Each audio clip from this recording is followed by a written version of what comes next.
Oh mon Dieu, j'ai été complètement choquée de découvrir une vérité stupéfiante. Mes merveilleux parents adoptifs pourraient bien être les parents biologiques de Sophie. Les indices étaient là, comme le bracelet de fleurs qui est maintenant devenu le collier de Sophie et sa tache de naissance en forme de diamant, tous identiques à ceux de l'enfant perdu de mes parents adoptifs. Ce ne pouvait certainement pas être une simple coïncidence. Quand nous étions à l'orphelinat, Sophie et moi parlions souvent du fait que notre famille biologique reviendrait nous chercher, mais je considérais cela comme de la pure naïveté enfantine. Je n'ai jamais cru que cela pouvait devenir réalité. J'ai gardé ce secret pendant quelques jours pour digérer toutes les informations. Était un tournant majeur dans nos vies à tous.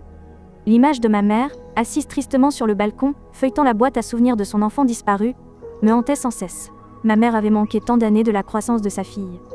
Alors si Sophie était vraiment la fille disparue de ma mère, je ne voulais pas être celle qui les séparait davantage. Le lendemain, après l'école, j'ai invité Sophie à la maison. J'ai fait asseoir tout le monde et leur ai raconté mes soupçons. J'ai demandé à Sophie de leur montrer le bracelet qui était devenu un collier et la tache de naissance en forme de diamant sur son bras droit.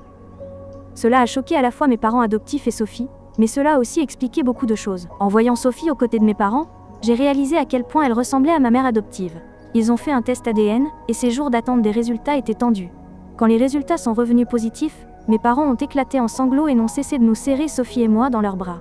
Mais peu après, j'ai réalisé que je n'avais pas réfléchi à tout. Pourquoi ma famille adoptive aurait-elle besoin de moi maintenant qu'ils avaient retrouvé leur enfant biologique?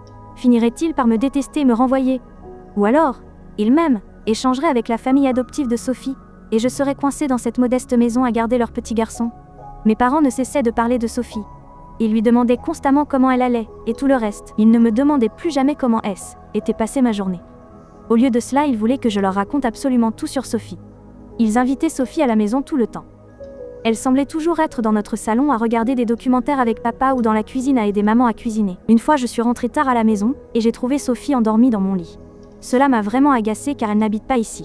Était ma famille adoptive, après tout. Elle avait déjà sa propre famille. Alors je suis revenue à un état de haine larvée envers Sophie. Comme quand nous étions à l'orphelinat. En apparence, G était toujours super gentil avec elle. Mais derrière son dos, je faisais de petites mesquineries pour gâcher sa journée et me sentir un peu mieux. Une fois, j'ai jeté ses devoirs à la poubelle.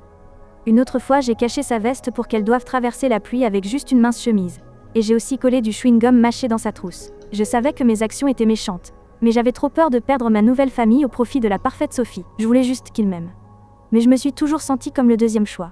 Une fois, après les cours, je jouais au basketball avec des garçons de l'école. Puis j'ai vu mes parents venir chercher Sophie à la porte de l'école. Ils avaient l'air si heureux, marchant et riant ensemble. Pourquoi venaient-ils la chercher et pas moi?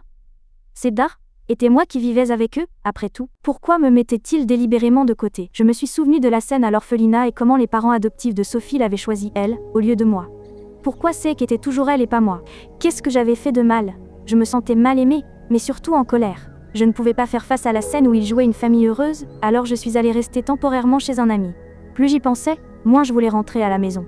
Je me suis dit que ce N était pas si grave, car depuis ma naissance, J était comme un chat sauvage. Alors je me débrouillerais toute seule. Je savais que je ne pouvais pas rester éternellement chez mon ami, alors mon plan était de me faufiler à la maison au milieu de la nuit pour prendre quelques affaires avant de quitter cette ville pour de bon. Cette nuit-là, quand je suis arrivée à la clôture et que je m'apprêtais à grimper, j'ai remarqué que la lumière du balcon était toujours allumée.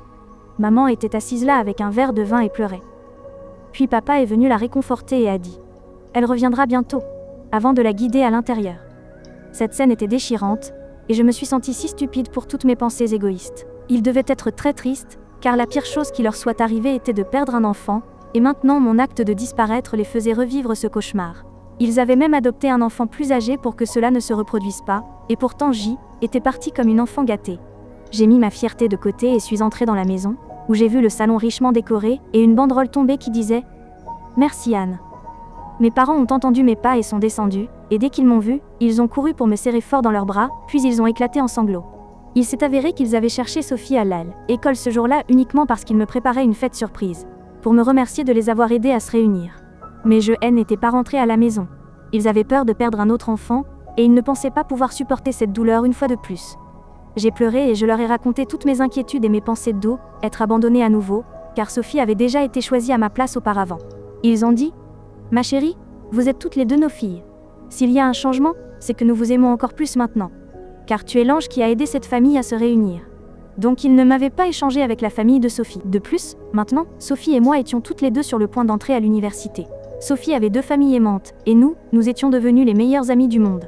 En fait, je ne la considérais pas seulement comme une amie. Elle était aussi ma sœur, même si nous nous disputions encore pour savoir qui était l'aînée. Elle avait 3 mois de plus que moi.